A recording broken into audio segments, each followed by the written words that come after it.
What's good, people? It's about that time to randomly relate reverse rants, no hate. So, something I noticed on a video I seen of Deontay Wilder. He was hitting the mitts. I noticed it was a different guy. It wasn't Malik Scott, but I didn't make anything of it. A lot of times you have people that come in, and they work with different people sometimes just to get different, drills, different type of work that add to what they've already been doing. And, I don't just go make up something and say, hey, I noticed Malik Scott was in the corner. I did notice it. I'm pretty sure everybody who saw the video noticed it. But as you can see on this article, I read the article, and basically Deontay Wilder and Malik Scott have split as far as Malik Scott being his head trainer. Now, the thing about this situation is, things happen. This is nothing to be shocked about. They're still friends and everything, still close. According to the article, this has nothing to do with anything personal, but he just felt he needed something different. A long time ago, I remember Deontay Wilder was saying things like how Fury changed trainers and Anthony Joshua changed trainers. I still got the same people in my corner. I still got the same camp. And then, when he finally, lost, he ended up firing Mark Breland. And that's when all of these allegations came about. All of these, accusations about Fury cheating and everything else, and snakes in the grass. And he just did an interview talking about how people stole money from him and all these things that happened. Yet he claimed he has such a trusting team. Now, the thing about it was, he was bragging and speaking as if I don't need nothing or nobody different. Everything that I have is legit. I'm good. Which I said to myself then, and I even said in the video, what does that have to do with anybody else? What is your point? And what he was trying to say was these people are like questioning themselves, second guessing themselves. They're getting new trainers. I got the same people. And I said, yeah, that was really immature of him to say, because you never know what's going to happen in the future. You never know how you're going to see things differently, because there's a lot of things that happen in life, man, that is unexpected.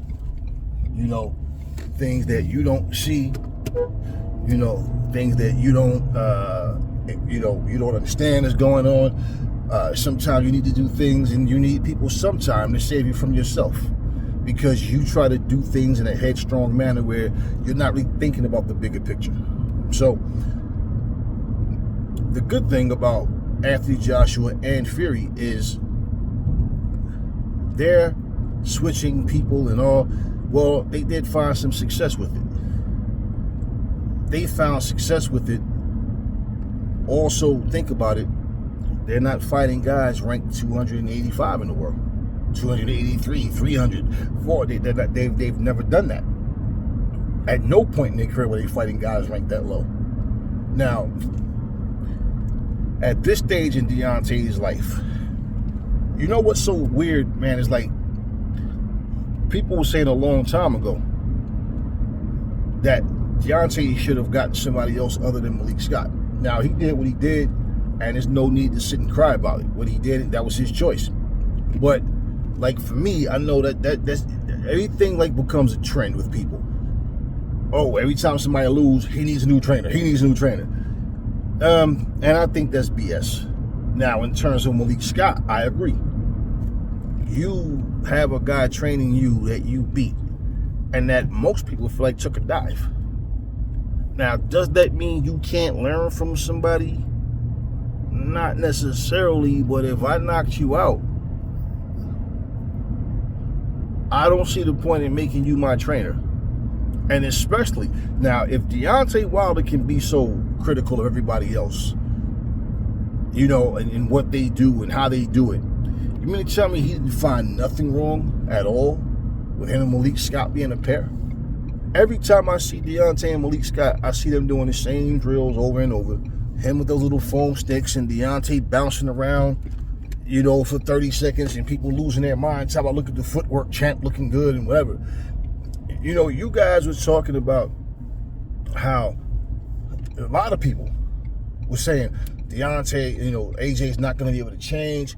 AJ's, you guys take you years to get with the trainer and learn that trainer learned you. And so my whole thing with that is, if there's any truth to that, if you guys really believe that, let's look at Deontay. He still hasn't even named who his head trainer is. The rest of that article said it will be interesting to see who he has as his head trainer going forward. So he's going to a fight with a guy that's such trash, he doesn't even have a head trainer right now.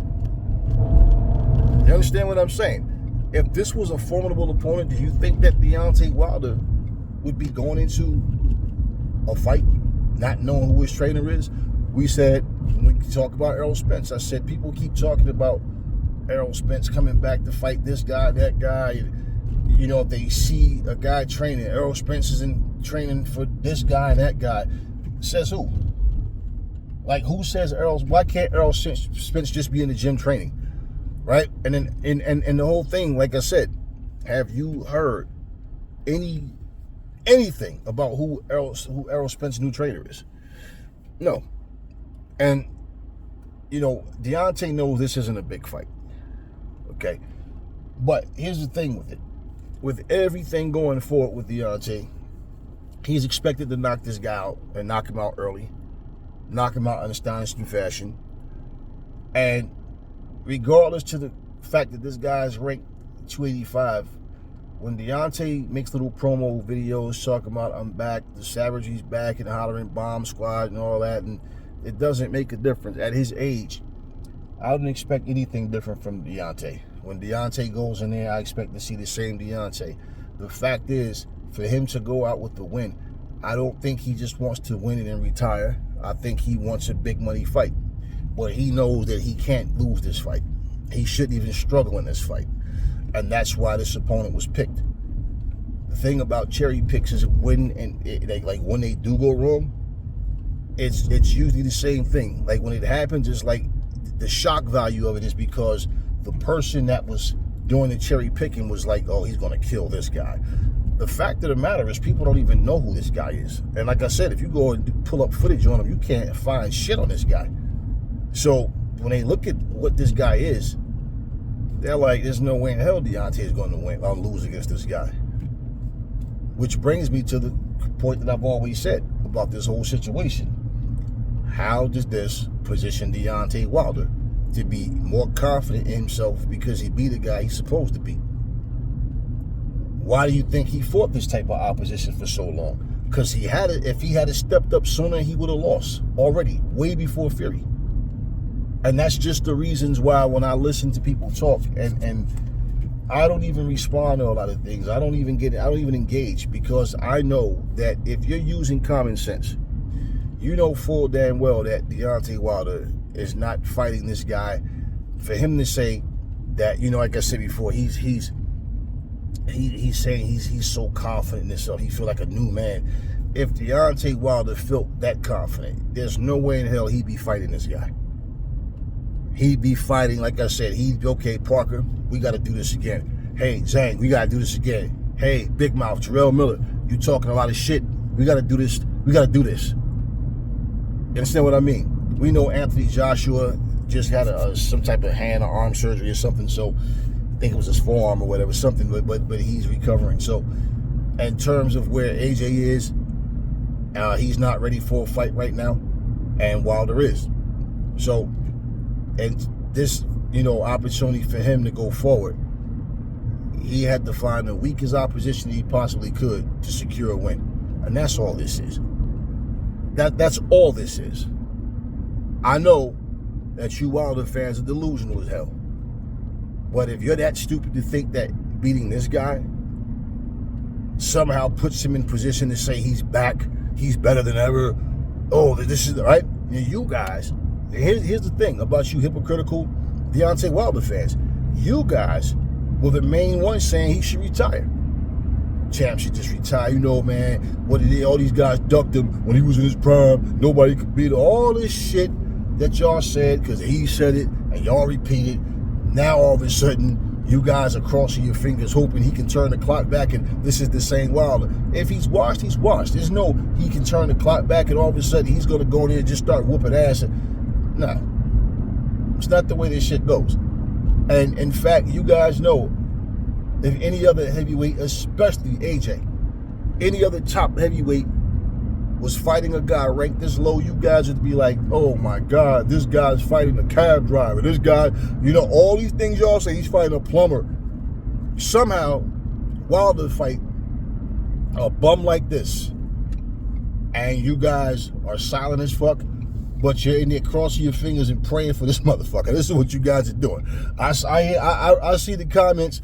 You know, it's funny to me, man, because I'm like, if this guy that he's fighting was the fucking beat Wilder, you motherfuckers would, like, you probably all catch heart attacks.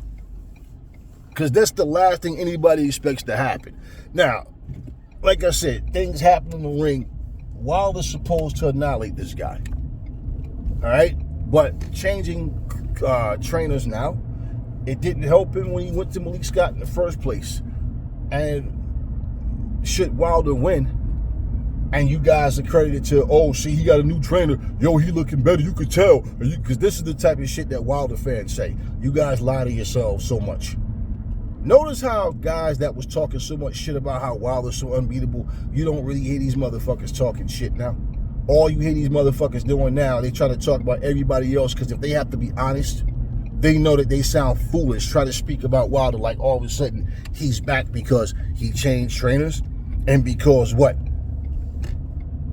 Because he's in there looking stiff as fuck, still looking like the same fucking fighter, the way his movements, everything. If you guys don't understand what Wilder refused to learn early is coming back to haunt him now. And to think that all of a sudden now he's just going to become this you know, cerebral fighter that can just tear you apart, and the things that he should have learned, now he has it. You guys are not even real. In fact, you probably think Wilder has a better chance when you look at the heavyweight landscape.